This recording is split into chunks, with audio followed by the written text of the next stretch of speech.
Hey, you guys. Okay, welcome. And if you're one of my subs, welcome back. I'm glad you're here. And this video is going to be a little bit different. It's kind of different material from what I normally do, although I have covered this topic in some of my lives I did last week, but those lives got quite long.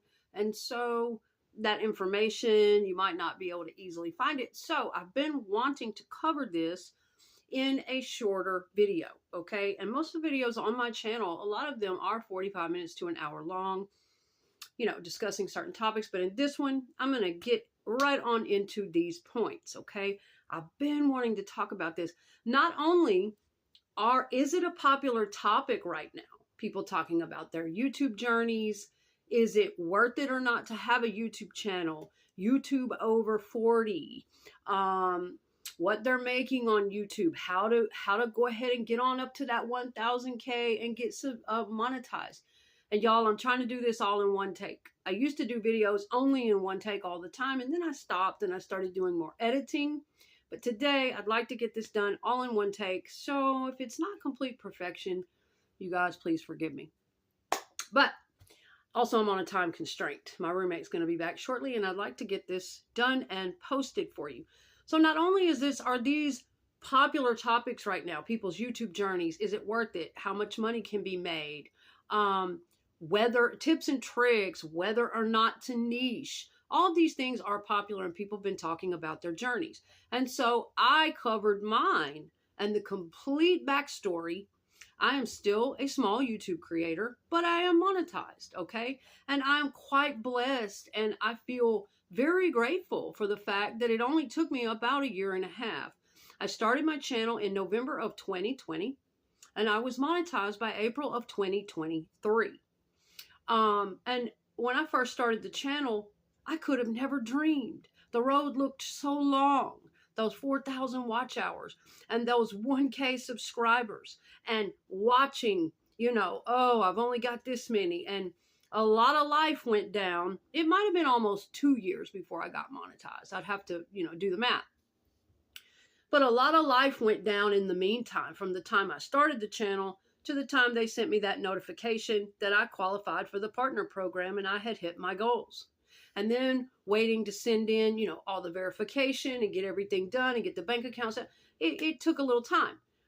To some people would say, boy, that's quick. You got monetized quick. And then others would say, oh, that took some time. I feel like I might have gotten monetized sooner, but like I say, life was really happening to me. Not long after I started my channel and found a topic that I was really passionate about. And it started driving my views way up, okay? People subscribing, lots of views, lots of watch hours. Not long after that, yes, I was in a very, very chaotic relationship with a partner who had all kinds of medical issues. And long story short, I did not get to stay consistent with my channel during that time, but I didn't give up. Whenever I found time, honey, I was filming. And I was learning and I was listening and growing and studying and just putting up what I could when I could. And the channel continued to grow.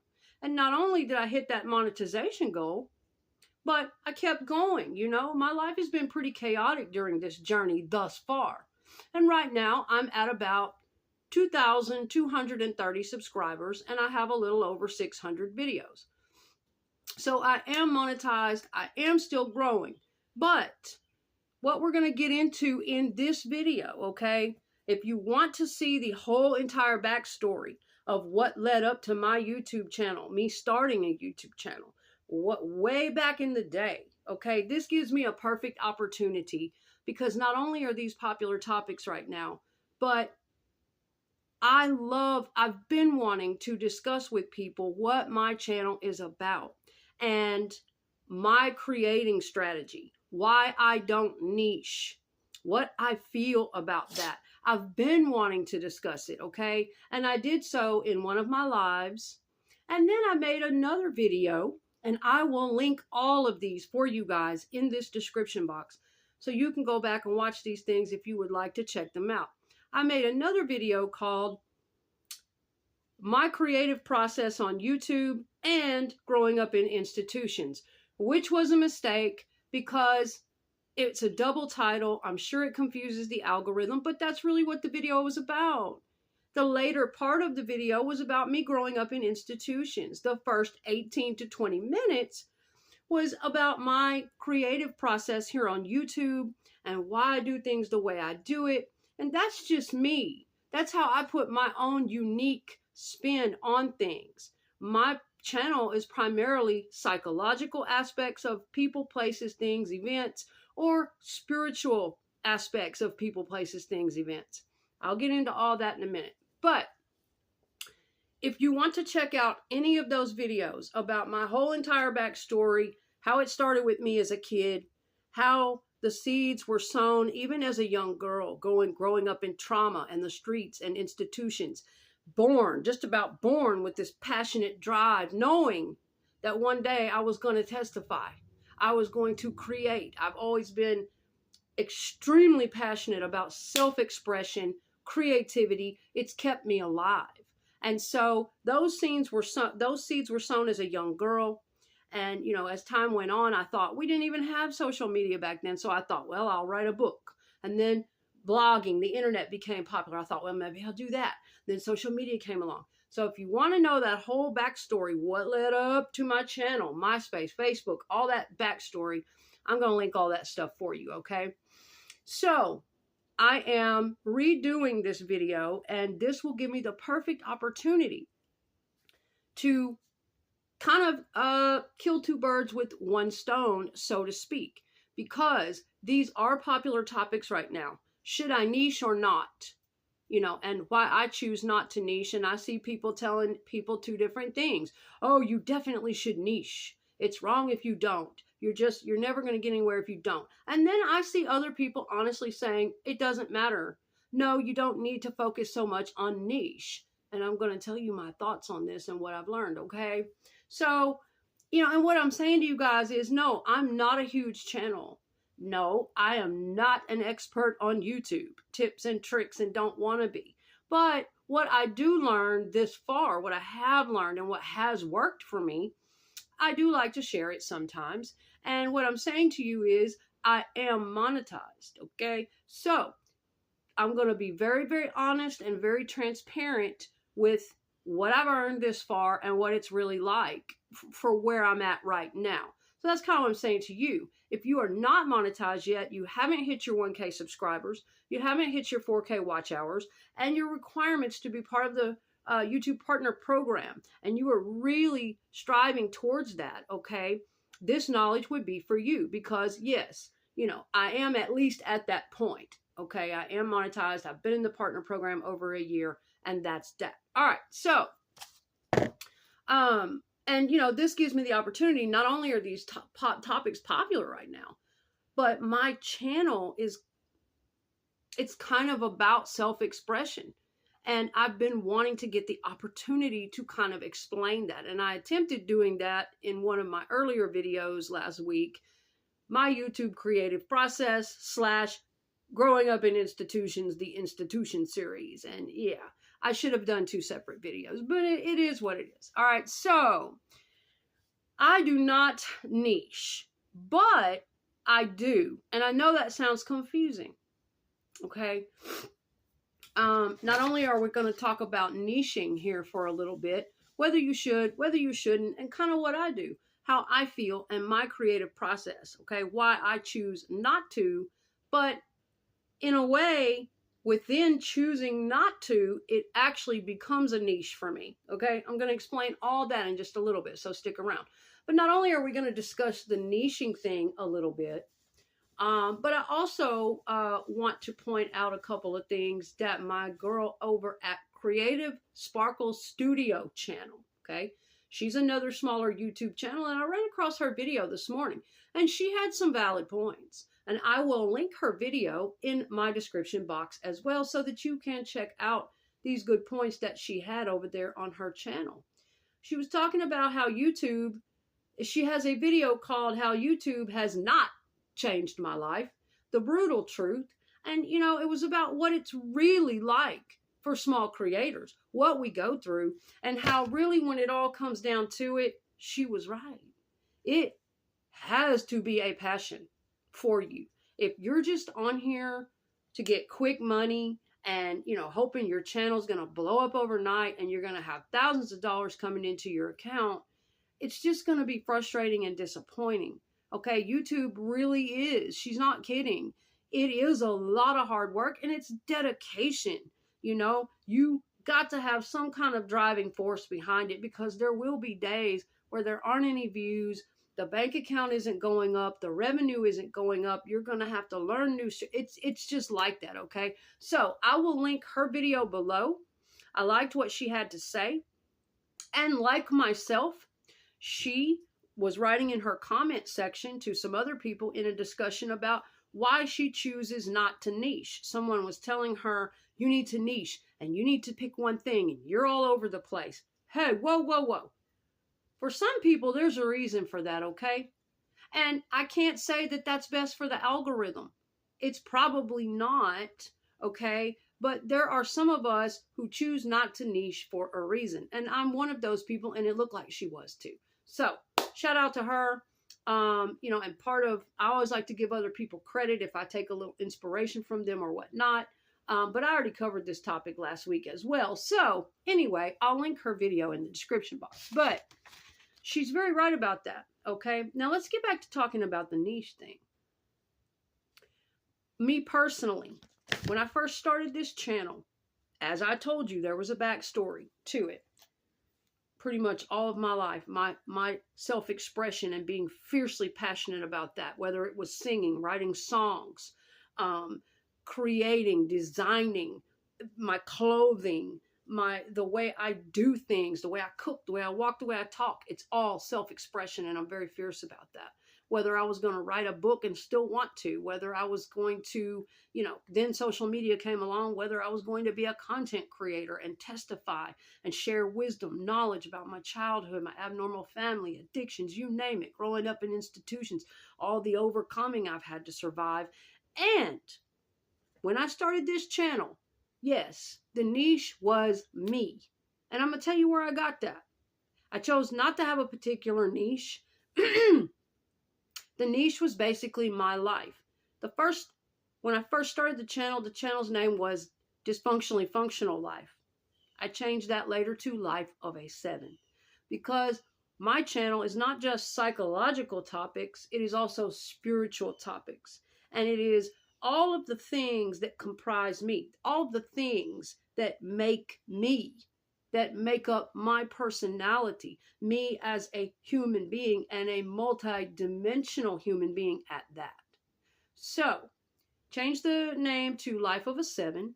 And yes, there was a lot that went into this, okay? When I started the channel, it was, yes, primarily going to be about me. I was going to be the niche, my life story, my childhood, what I went through, what I had to overcome, what I had to learn, all the experiences along the way, and many different psychological topics. I'm very passionate about psychology, abnormal psychology, learning about, personality disorders, mood disorders. I have generalized anxiety disorder with PTSD, with panic attacks, and obsessive compulsive traits. That is my diagnosis. I also have PMDD, which is a horrific hormonal mood disorder that makes PMS like it's on steroids. It's horrific.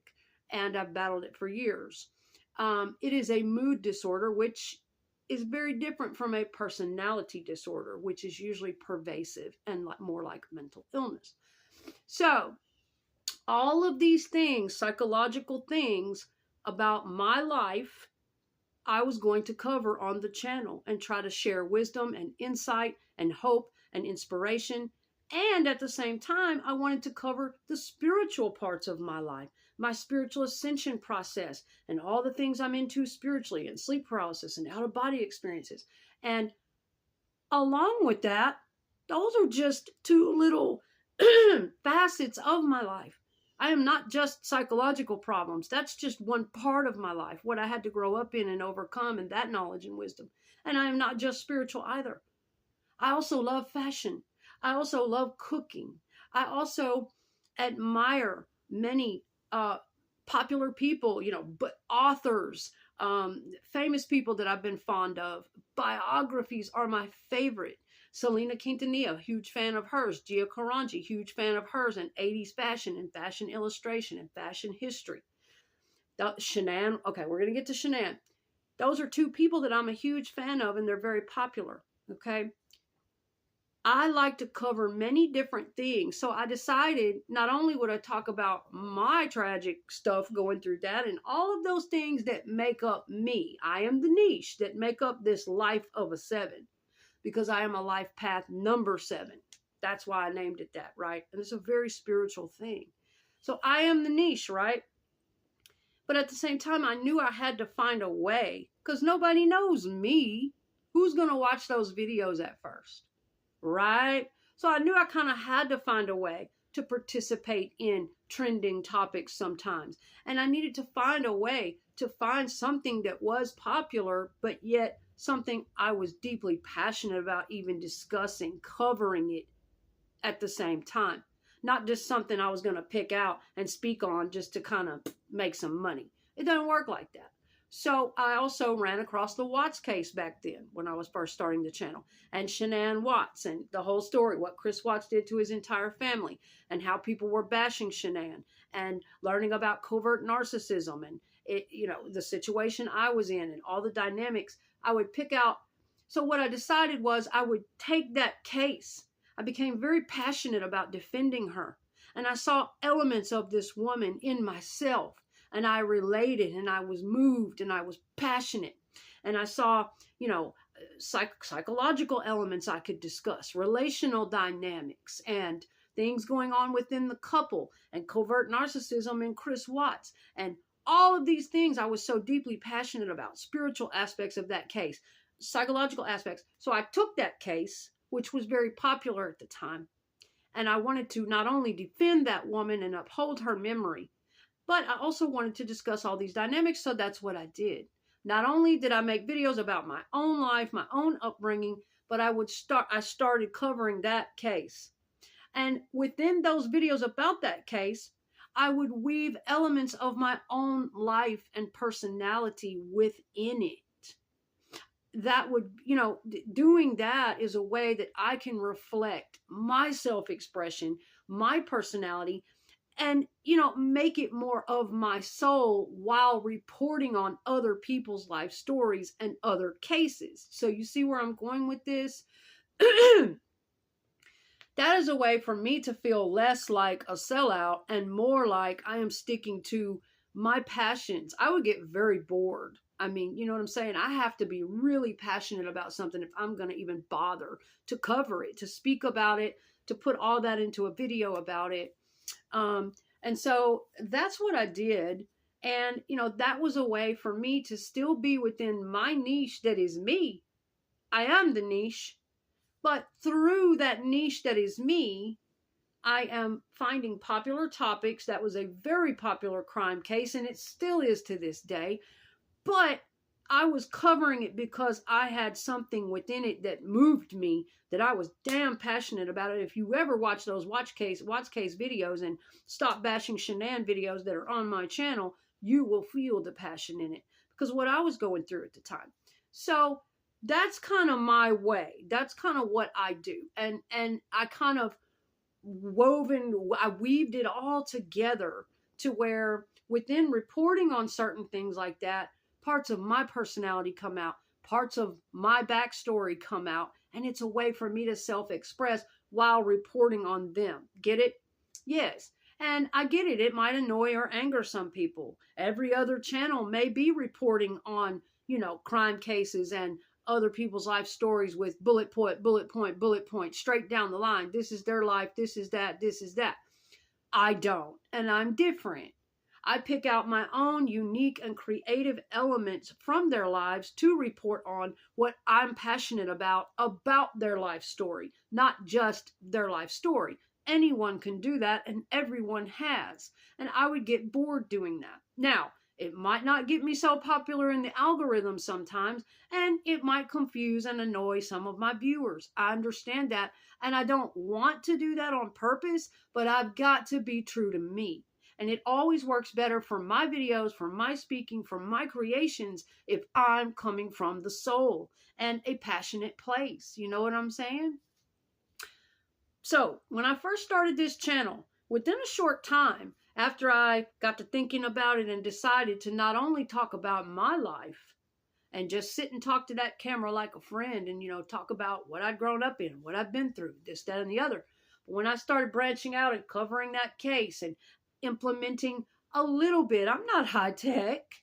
I am experimental. I'm learning. It's very amateur, but I'm not afraid to learn either. And I'm not afraid to post things that look less than perfect. And I started implementing pictures, learning how to use a video making program, learning how to edit a little bit better, putting pictures of the case into my presentations, learning how to do a few more things, learning how to add a little music here and there. And when I, did that, what I've just explained to you, that is when my channel grew. It really started to blow up there for a while when I began to cover that case. But again, within that case and within each of those videos, there were parts of me in it. There were parts of my soul, my story, my expression. So I'm okay with that, right? And it would let people know about me also at the same time of pointing out certain things about those cases. So that's what that's all about. For anybody who would later come at me like, well, what are you doing, projecting your life onto the case or onto these other people, or, luring people here thinking it's about them, this famous person or this case, but it's actually about you? No, not at all. That's why I'm glad I have this opportunity. Please excuse me. I have a bubble, y'all. But I'm trying to hurry for, not keep this video short as promised. But, it gives me the opportunity to share parts of myself, to share and pick out the dynamics of their life that I really want to discuss. I may not be reporting on their whole life. You may have to go to another channel for that or another video for that. I am taking my own unique spin, my own unique perspective on how I feel about certain things about those people or certain dynamics within their relationship, the case, or their lives, whatever it is.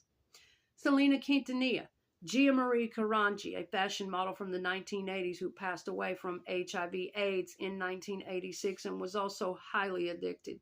Selena Quintanilla, whose life was taken by her supposed best friend, covert narcissistic snake, fan manager Yolanda Saldivar. And Shanann Watts, who was a highly inspiring, highly motivated wife and mother whose life was taken by her husband, Chris, at 15 weeks pregnant, along with their 2 baby daughters. These 3 women have something in common. Most of the people I report on, you will see a pattern within it.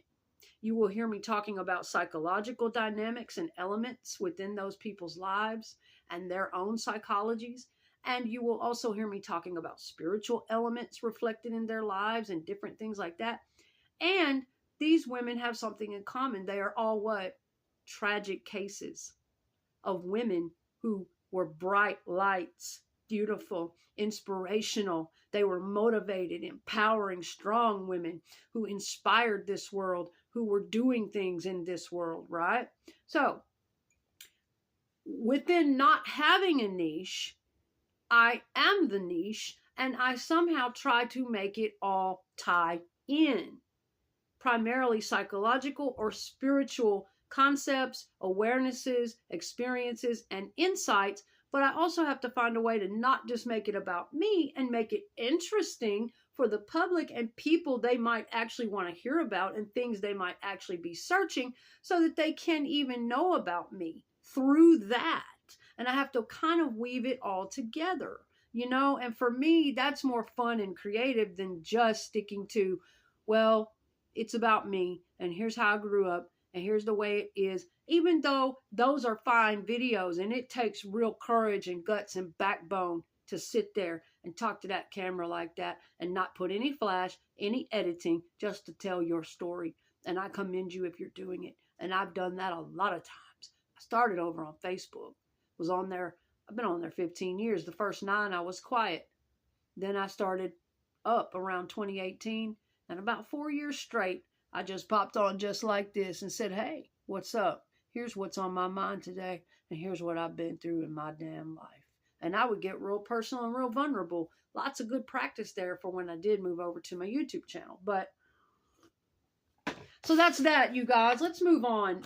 So talking about niching, I just thought by telling kind of some of my insights and perspectives, it might help those people who don't want to niche or who are undecided whether they want to niche or not. It might give them a little insight, a little inspiration, and it will clarify some things for my subscribers and other viewers coming along as to what I actually do here on my channel, what to expect going forward. What's all this about? Even though it might look like different topics and different types of things, working within all of those videos are very similar topics, very similar content and conversations will come out of it.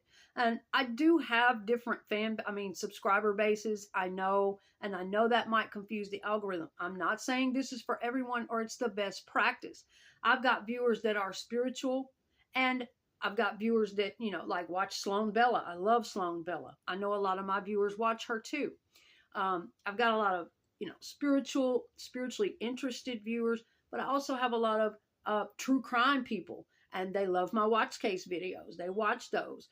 I've got a lot of people that like psychology and things like that. So I do have some different subscriber bases, but they all kind of tie in a way too. The spiritual, the psychological, all that stuff ties into me. To me it does. All right. And so I just, wanted to make sure I explained that. I already told you guys about Create Sparkle Studio channel. I really like her. I ran across her video this morning, and she was, just really talking about, let's get into, how YouTube doesn't just happen like overnight. And she was talking about how, everybody's talking about how YouTube's changed their life overnight and this, that, and the other. Sometimes that's just clickbait, y'all. And sometimes it really happens for people, but for the most part, it is a lot of work. And, I kind of told you guys my timeline, and I'm still struggling. I'm just being honest with you. I'm at, over 2,000 subscribers, 2,200 subscribers. I have over 600 videos on my channel, and I'm still struggling. I've made exactly $200 in the past year. Yeah. And I'm still learning. I still devote myself to learning. I do not quit making content, even if it's experimental, even if it fails, even if it doesn't get a lot of views. I just keep posting. I keep doing what I want to do, what's passionate to me. I keep studying other people's videos and listening to guidance and researching and growing and learning more about editing. And I am passionate about that, though. Truly creative human beings, there's no stopping you. That's just the way it is, and it really helps to have creative passion within you if you're going to do a YouTube channel. Because there will be rough times, and you kind of just have to love doing it. Because no, I have not seen a lot of money yet. I'm just going to be really honest. And I would be satisfied with just even enough to pay a few bills, to help me get another car, just to help me survive a little bit. I would even be satisfied with that. But I don't give up. I do not give up. I keep learning. I keep posting, and I have seen progress. A lot of the reason why I haven't grown more quickly and it died off for me after that initial blow up and things were really getting there is because I changed topics. Yes, I did. And for the most part, it was because I became inconsistent because of all the chaos in my life, and I wasn't able to post as frequently. I fell off for months and months and months sometimes, but I never fell off completely. I got back on that horse and I didn't stop. I care about my channel and I never gave up, right? I got back on and started being consistent. But yes, I got the feeling that back then people just assumed I was a watch case channel. That's all I was going to cover, or that I was a true crime, and I'm not. And so me letting them know again, hey, my personality comes out within these crime videos I cover. I care about this woman, but it's about me too. I relate about this, blah, blah, blah. And then I started to do other videos, Gia Karanji. And that is one of my highest viewed videos. It's got up close to 50,000 views. And a lot of my watch case, Leave Shanann Alone. Those have a lot of high views, pretty decent. Not bad. And so, but I took it in a different way, and I had to remind people that, okay, I've done that to help me kind of show some of my passions, and that was my concern at the time. That was what I was learning about at the time, that case and those people. But this channel is basically about me, so let's not forget that. And I had to start, making different types of videos about other people I was passionate about, other, life stories of people who had struggles and things I was familiar with and had knowledge and wisdom on, people I was passionate about, and people that other people would be interested in watching, but at the same time, reminding people this channel's about me. And, reflecting myself through those videos or making videos about me as well. And yes, when it quit primarily being all Watt's case, things started to die down a bit, but they didn't totally die and they didn't stop. And I still got where I needed to go. My channel kept growing and kept growing, even at the times I fell off. Slowly but surely, even at the times I couldn't create consistently, I finally got over that mark where I could get monetization and whatnot. And, here I am and I'm still seeing it grow. I've gotten maybe 10 subscribers in the last week. That's not great, but that's not bad. And to me, subs don't matter as much as views. That is really what I try to focus on more than just getting subscribers. I'm okay with the subs I have right now. I want the views. I want people to see my content. I want people to hear my testimony. I want them to know me.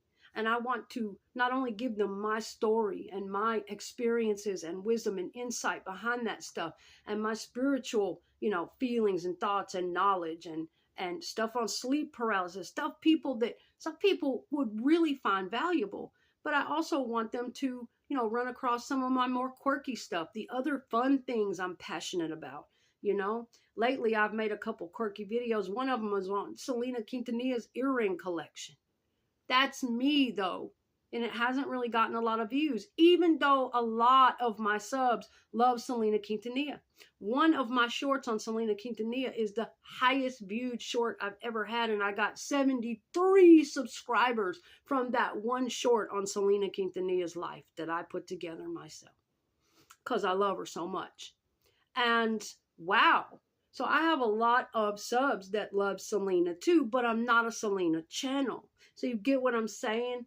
I am still the niche. But in doing that video about Selena Quintanilla's earrings and having so much fun making the thumbnail and designing the art in my editing program and picking out the beautiful fashion photos of her and her earring collection and doing the research and putting the music to it, that is my passion. I am an artist. I'm an artistic and creative human being. So even if that video didn't even get a lot of views from the folks who love Selena, might be because of the algorithm. I don't know what it's about.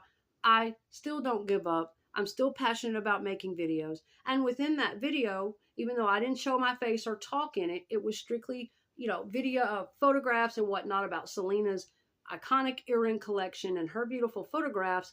I did create words and text and write things within it. And it reflected my personality within it because it's my creation. It's my love of Selena. It's my thoughts on her. So it's still part of the Life of a 7 channel and reflecting part of my life, part of my passions. And I am a huge Selena Quintanilla fan, okay? And it goes even way more deep than that. So before I clip this video, guys, and you know what? I'll probably do a part 2 to this because this is kind of a deep topic and it's taken me a little longer than I wanted for me to get all of this out and get, to some more good points for you guys. And I feel like my roommate's going to be back any minute and I'm going to have to clip anyway. But I don't want this to get too long like most of my videos. I promised you guys a shorter video. And so in recapping here, I mentioned Creative Sparkle Studio channel. Oh, and she was talking about, yes, the brutal truth and why it's not going to change your life overnight. And why most smaller creators are struggling. And even me at the subscriber count I'm out right now and being monetized, that is the honest truth. Okay, that's the money I've made, and it's just not making anything right now. And on a lot of my content, the views are not real high right now. It depends on the topics I'm doing. And with me not having a certain niche, right, as I've explained, some of the content gets very high views from certain subscribers, but the other content that I might want to do, they might not be interested in. And I know they say that's not good. It's confusing for all around, blah, blah, blah. And that might be true. But for me personally, I'm going to stick to what comes from my soul, what I want to do, what I'm passionate about. Because for me, that's where the best content comes from. And ultimately, that's what you want. Not necessarily overnight success, not necessarily billions of dollars in the bank account overnight, even though my ass is broke as fudge. I need some money. I need to earn some money right now. I would love that. But what I'm saying to you is, ultimately, it's better that you are creating content that's good content. And for me, the only way to create good content is to be really passionate about it, for it to be something I love creating or talking about or sharing. You get how that all ties in together.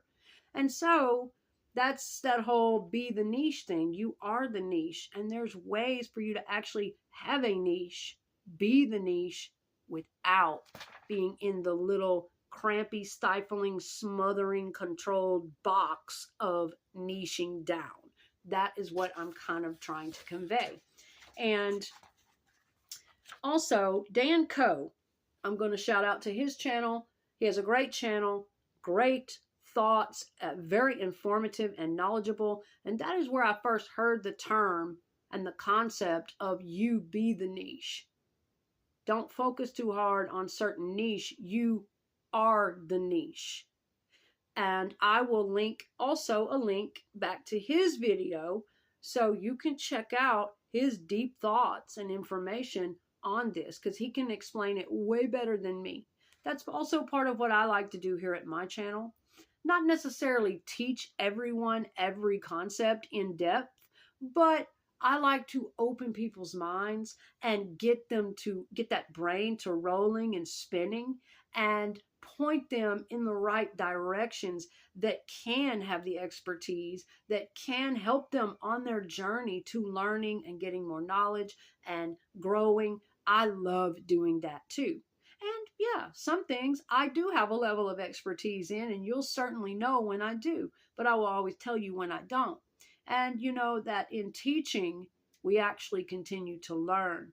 Teaching something is the absolute best way for you to master it and to retain it in your mind. Is to learn something and then convey it back to others. It absolutely helps you retain that knowledge. But Dan Coe, great channel, great videos, and he talks about how you are the niche and the ideas behind this and how this works. So I'm going to put all these links in the description box for you guys, okay? And I think I'm good with what I've done in this video so far. I'm going to review it, and then I might come back in a part 2 for any areas that I didn't explain well enough, okay? I really appreciate you guys for watching. Thank you for being here, and I'll see you in the next one, okay?